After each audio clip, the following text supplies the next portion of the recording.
ಶ್ರೀ ಗುರುಭ್ಯೋ ನಮಃ. ಶ್ರೀಮತೆ ರಾಮಾನುಜಾಚಾರ್ಯಾಯ ನಮಃ. ವೀಕ್ಷಕ ಬಂಧುಗಳಲ್ಲಿ ಶ್ರೀನಿವಾಸ ಗುರುಜಿಯ ಅನಂತ ನಮಸ್ಕಾರಗಳನ್ನು ಸಲ್ಲಿಸುತ್ತಾ, ನೀವು ನೋಡ್ತಿದ್ದೀರಿ ಜ್ಞಾನ ಸಂಪದ ವಾಹಿನಿ ಯೂಟ್ಯೂಬ್ ಚಾನಲ್. ಇದರಲ್ಲಿ ವಿಶೇಷವಾದಂಥ ಸಂಚಿಕೆ ಕೊಡಲಿಕ್ಕೆ ನಾನು ಇಷ್ಟವನ್ನು ಪಡ್ತೇನೆ. ಯಾವುದು ಅಂತ ಅಂದರೆ ಅದು ವರಮಹಾಲಕ್ಷ್ಮಿ ಹಬ್ಬದ ವಿಶೇಷತೆ. ವರಮಹಾಲಕ್ಷ್ಮಿ ಹಬ್ಬ ಅಂತ ಬಂದಾಗ ನಮಗೇನೋ ಒಂದು ಸಂತಸ, ಸಂಭ್ರಮ, ಜೊತೆಯಲ್ಲಿ ಹೆಂಗಳೆಯರಿಗಂತೂ ಅತ್ಯಂತ ಉತ್ಸಾಹದ ದಿನ ಅಂತಂದರೆ ತಪ್ಪಾಗೋದಿಲ್ಲ.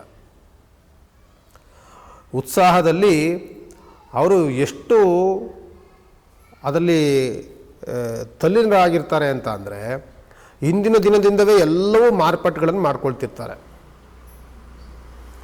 ನಾನು ಹೇಳುವಂಥದ್ದು ಒಂದು ಕಿವಿ ಮಾತನ್ನು ಏನು ಹೇಳ್ತೇನೆ ಅಂತಂದರೆ, ಯಾವುದೇ ಈ ವರಮಹಾಲಕ್ಷ್ಮಿ ಹಬ್ಬ ಮಾಡುವಂಥವರು ಶ್ರದ್ಧೆ, ಭಕ್ತಿ, ನಿಷ್ಠೆಯಿಂದ ಮಾಡಿ, ಯಾವುದೇ ತೋರಿಕೆಗಳಿಗೋಸ್ಕರ ಮಾಡಬೇಡಿ. ಯಾಕೆಂದರೆ ಕಾಲ ಭಾಳ ಕೆಟ್ಟಿದೆ. ನೀವು ಒಡವೆಗಳನ್ನು, ವಸ್ತ್ರಗಳನ್ನು, ದುಡ್ಡು, ಹಣಕಾಸನ್ನು ತೋರಿಕೆಯನ್ನು ಮಾಡಿ ಪೂಜೆಗಳನ್ನು ಮಾಡಬೇಡಿ.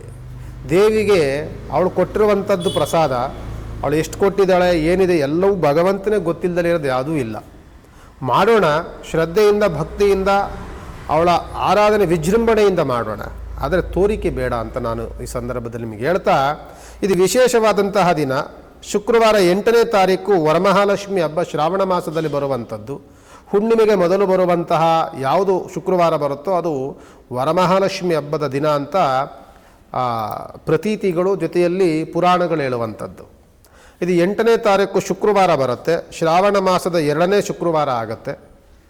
ಈ ಶುಕ್ರವಾರದಿಂದ ಪ್ರಾತಃ ಕಾಲ ಬೆಳಗ್ಗೆ ಎಷ್ಟು ಗಂಟೆ ಮಾಡಬೇಕು ಗುರುಗಳೇ ಅಂತಂದರೆ, 4 ಗಂಟೆಯಿಂದ ಹಿಡಿದು 10:30 ತನಕನೂ ಸಹ ನೀವು ಪೂಜೆಗಳನ್ನು ಮಾಡ್ಬೋದು.